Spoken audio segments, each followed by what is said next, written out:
নামে সজ্ঞানে সুস্থ শরীরে শপথ করিতেছি যে আমি আমার প্রাণের বিনিময়ে হইল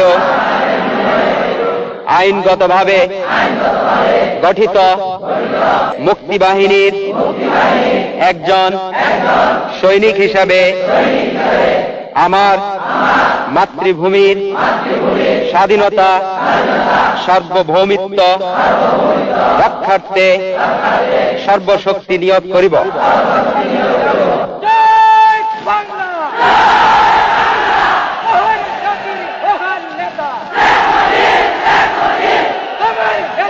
আমার নেতা